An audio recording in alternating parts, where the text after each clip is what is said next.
Donc ça y est, Boris Johnson a démissionné. L'annonce de ce départ est l'aboutissement de 36 heures absolument folles, du jamais vu au Royaume-Uni, où plus d'une cinquantaine de membres du gouvernement de Boris Johnson ont jeté l'éponge, où les députés conservateurs, les membres les plus importants du parti Tory se sont succédés à Downing Street pour essayer de convaincre Boris Johnson de partir, et jusqu'à ce matin, il avait résisté. Cette démission vient aussi après 2 ans et demi d'une succession de scandales, notamment les fameux scandales autour des fêtes illégales organisées à Downing Street pendant le confinement de la pandémie du Covid, et puis le dernier en date, celui de la nomination d'un député chargé de la discipline au sein du parti et qui a été accusé d'agression sexuelle à la suite d'une soirée trop arrosée.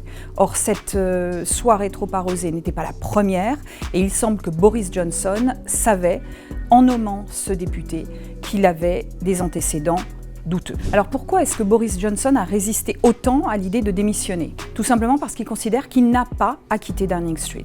Pourquoi? Parce qu'en décembre 2019, lors des élections générales, il a mené son parti à une victoire historique, une majorité phénoménale au Parlement britannique, et à ce titre, il considère qu'il est le mieux à même de mener jusqu'au bout son mandat. Il se voit aussi comme celui qui a permis d'obtenir ou de concrétiser le Brexit. Il est l'homme du Brexit, le héros du Brexit pour certains. Il est celui qui a effectivement repris la main et sorti son pays de l'Union européenne. Et donc encore une fois, à ce titre, il considère que ce poste de Premier ministre lui est d'une certaine manière dû. Ce qui est intéressant, c'est que son départ et les demandes pour son départ sont liées essentiellement à sa personnalité. Toutes les lettres de démission des membres de son gouvernement qui se sont succédées disent toutes la même chose. Elles remettent en question son intégrité, son honnêteté, le fait qu'il transforme les faits, voit qu'il ment et qu'il ment régulièrement et à plusieurs reprises et qu'il semble n'en tenir aucun compte. Et d'ailleurs, devant le 10 Downing Street, au moment de prononcer son discours de démission, il n'exprime absolument aucun regret, il n'exprime aucune excuse vis-à-vis des nombreux scandales qui ont émaillé son mandat.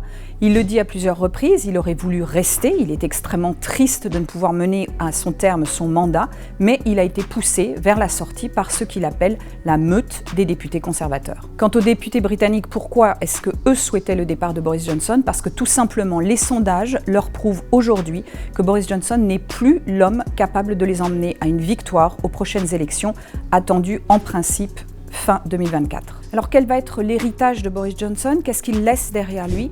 En fait, il laisse un pays divisé, un pays déchiré, qui reste profondément traumatisé par le Brexit. Un Brexit qui, pour le moment, n'a toujours produit aucun effet positif, qui n'a fait que compliquer la vie de tout le monde et qui, économiquement, a un coût très important pour le pays. Et finalement, par ces scandales répétés, par ces mensonges multipliés, il a aussi contribué à accentuer la méfiance des électeurs vis-à-vis du monde politique, avec ce sentiment que, quels que soient les mensonges, quels que soient les scandales, la seule chose qui avait de l'importance, c'était qu'il puisse rester au 10 Downing Street.